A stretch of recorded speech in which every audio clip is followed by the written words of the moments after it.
Sexual harassment is an act that is not desired by the victim and has sexual characteristics ranging from mild transgression, annoying to serious treatment, such as forced sexual activity. Sexual harassment can happen to anyone, both men and women, but the majority of victims are women. Sexual harassment can also occur anywhere, including in educational environment, especially campus. According to data from Komnas Perempuan from 2015 to 2021, there were 67 cases of violence against women in educational environment, and 27% occurred at the higher education level. This show that sexual harassment on campus is a serious and urgent problem to be addressed. In this video, we will ask some people about their opinion on sexual harassment.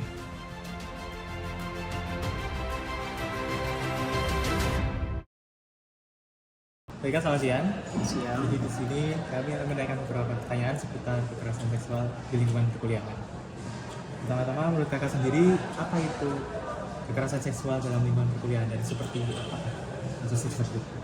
Kalau menurut saya sih kekerasan seksual itu bervariasi sih. Ada yang tindakan langsung kayak kita seperti persentuhan fisik tuh, seperti memegang bagian-bagian yang terlarang seperti itu termasuk kekerasan seksual. Terus ada juga yang secara verbal, dari omongan bisa dilecehkan, kayak dipermainkan dengan omongannya lah, "Woi, kamu misalnya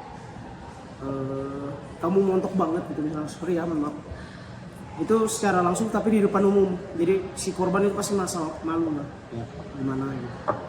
Nah, sebenarnya kekerasan seksual di lingkungan perkuliahan itu saya belum menemukan secara diri saya sendiri, tapi pasti ada, baik itu secara dia ngomong langsung. Waktu itu beberapa tahun yang lalu saya pernah melihat berita tentang percakapan di handphone itu terlalu sensitif percakapannya, lebih ke menjerumus ke pelecehan seksual itu sendiri, kekerasan verbal itu seperti itu. Dari pelecehan kasus pelecehan seksual tersebut, kira-kira menurut kakak apa dampak yang ditimbulkan dari kasus tersebut kepada korban? Kalau pada korban sih pasti traumatis, karena itu adalah suatu momen yang tidak mengenakan, tidak menyenangkan, membuat psikis orang juga terganggu, membuat orang tidak percaya diri akhirnya karena sering diperlakukan seperti itu. Kira-kira menurut kakak ada pesan-pesan untuk para korban atau mungkin orang-orang di luar sana supaya bisa menghindari ataupun tidak melakukan hal tersebut? Ya, kalau bagi saya, siapapun kalian yang tengah mendapat kekerasan seksual itu segera saja diungkapkan dengan orang-orang terdekat kalian atau ke lembaga yang menyediakan bantuan hukum. Karena semakin lama kalian membiarkan orang-orang tersebut melakukan pelecehan seksual kepada diri Anda, nanti mental Anda akan semakin sakit. Anda akan juga yang dirugikan di situ, bukan si pelakunya. Jadi segera saja dengan orang-orang terdekat, dengan lembaga yang memberikan bantuan hukum, laporkan saja dan ceritakan masalah Anda. Terima kasih Kak. Ya, terima kasih. Selamat sore Mas. Sore. Jadi di sini saya akan menanya beberapa pertanyaan terkait pelecehan seksual di lingkungan perkuliahan. Pertama-tama mungkin menurut Masnya kira-kira apa itu pelecehan seksual? Bagaimana pendapatnya? Pelecehan seksual. Pendapat saya tentang pelecehan seksual gitu ya. Kekerasan seksual. Kekerasan Lingkungan perkuliahan. itu gimana ya? Ya nggak baik sih, kayak gimana ya? Jatuhnya kayak ngerusak kehidupan anak kuliah nggak sih, ya kan? Orang harus belajar, datang dia malah harus menerima kekerasan begitu gitu loh. Apalagi ini jatuhnya kayak seksualitas yang apa ya, nggak cuma fisik doang yang kena gitu kan, mentalnya juga kena. Jadi ya kacau. Kira-kira menurut Masnya dampaknya bagaimana untuk korban? Dampak buat korban, wah itu luar biasa pasti ya. Trauma itu pasti orangnya bakal trauma kan. Dia bakal dia bisa trauma, entah itu ke laki-laki, entah trauma untuk ngelakuin apa aja. Dia akhirnya putus sekolah, dampaknya dia jadi yang harusnya waktunya dia bisa enjoy buat hidup, dia malah ngabisin waktu ya kalau tiba-tiba melahirkan ya, ngurus anak. Kalau trauma ya jadi nggak bisa have fun gitu. Kayak apa ya bahasanya ya, ya ketekan, nggak seneng gitu loh, batin kena gitu lah. Baik. Kira-kira ada pesan-pesan nggak untuk para korban di luar sana atau untuk orang-orang supaya tidak melakukan hal tersebut atau menghindari hal tersebut? Kalau buat korban ya sudah, gimana ya, kalau buat korban ya mungkin susah buat speak up, mungkin juga susah, tapi ya gimana lagi, harus move on kan, tetap lanjutin, tetap semangat aja. Terus kalau yang buat orang-orang yang belum ya mungkin ya lebih bisa menjaga diri, lebih aware tentang hal begitu, tahu tentang ya self defense, cara jaga diri sendiri aja sih, pergaulannya juga diperbaiki. Terima kasih Mas. Selamat sore. Terima kasih. Good evening, sir. May I ask you about sexual harassment? Sure. I have 3 questions. For the first question, what do you think about sexual harassment? Sexual harassment is bad, especially for the victim. The victim can get depression and can live without it. And the victim juga bisa hidupnya bisa jadi sengsara gara-gara sexual harassment itu. Okay, thank you. For the second question, then in your opinion, what is the effect from sexual harassment? You know, like I said earlier, the victim can get depression and probably they can live without it. Ya, dia nggak bisa melupakan itu dan bakal teringat kayak PTSD gitulah. Ya, gitu. Okay, thank you, sir. And for the last question, do you have any message for people who affected, or maybe for all people who watch this video so they can avoid this problem? Ya, untuk the victim, coba lupakan aja lah kalau bisa, walaupun susah apapun itu, ya lupain aja kejadian itu. Dah. Okay, thank you, sir, for the time. Good evening. Selamat pagi ya. Selamat sore. Selamat sore. Kak. Jadi kami di sini mau menanyakan beberapa hal terkait pelecehan seksual di lingkungan sekolah, khususnya di lingkungan perkuliahan. Pertama-tama kami ingin bertanya terlebih dahulu, kira-kira menurut kakak apa sih kekerasan seksual di lingkungan perkuliahan itu seperti apa sih? Ya. Oke, kalau menurut aku mungkin lebih kayak ketindakan pelecehan baik verbal maupun non verbal ya.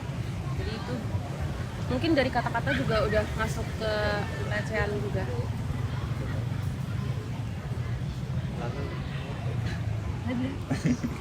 Setelah itu menurut kakak kira-kira efeknya apa sih yang ditimbulkan, dampaknya bagi korban mungkin? Kalau aku sih mungkin lebih ke mental korbannya ya. Ke mental korbannya mungkin pasti kena dong. Terus juga dia pasti kena judge dari orang-orang banyak juga, apalagi cewek kan. Kalau aku sendiri tuh, kalau efek dari pelecehan seksual sendiri ya, maupun baik langsung kena dia atau mungkin secara tindakan omongan gitu, itu bisa berdampak jangka panjang sih. Apalagi kita kan perempuan kayak lebih perasa ya dari laki-laki gitu kan. Jadi kayak, dan juga kebanyakan perempuan tuh kayak susah ngelupain apa yang terjadi, apalagi kalau itu negatif ya. Jadi tuh susah sih, mentalnya tuh bakalan kayak sakitnya tuh mungkin dilihat bias di kehidupan sehari kayak biasa aja, tapi lama kelamaan tapi di dalamnya itu sebenarnya dia mungkin hancur banget atau gimana. Itu parah banget sih kalau misalnya udah kena kayak gitu. Baik Kak.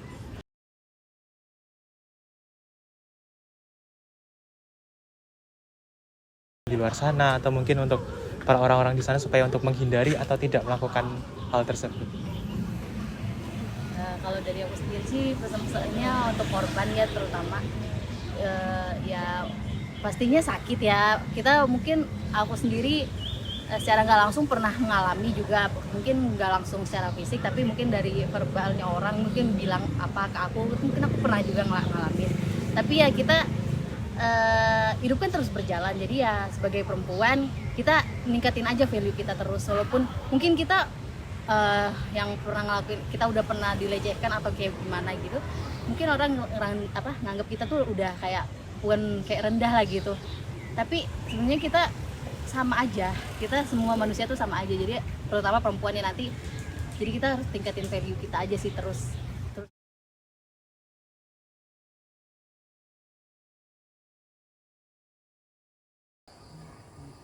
My solution for sexual harassment is by promoting education and also awareness. By promoting education, we can teach about why sexual harassment is bad and the effect that it inflicts to the victims. We can also make people aware why sexual harassment is bad and dangerous. That way, many people can also help prevent sexual harassment from happening. Sexual harassment is a serious issue that demands swift and concrete action. To address effectively, workplace should enforce zero tolerance policies, like creating safe reporting structure where victims feel supported and empowered to speak up. It's critical. Encourage an open dialogue and cultivating of total respect and equality will should not only prevent harassment, but also foster environment where everyone feels valued and heard and the victim is safe. I believe that everyone should play a part in preventing sexual harassment. One effective method is documenting incidents by installing camera in place where there is potential for sexual harassment. This not only acts as deterrent but also provides crucial evidence in case of any incident. If everyone is aware that their actions are being recorded, they might think twice before engaging in inappropriate behavior. Therefore, it's important for everyone to support such initiative and ensure that these spaces are monitored for the safety of all. Remember, a safer environment benefits everyone. Let's all be protective in this fight against sexual harassment. I think sexual harassment is a serious thing in our society. Maybe many regulations and laws are declared in our society that looks so strong and powerful. But so sadly, many people try to manipulate that. Try to manipulate the regulation, try to manipulate the laws in our society, so they can irresponsible to doing that. And maybe sometimes there will always many cases that affecting many people and make many people on danger, or maybe more worse than that. That is suicide. If we are going to stop that, we should stick together and say loudly, "Can you stop?" When people can't stop. Together we loud, together we strong. Say no to sexual harassment.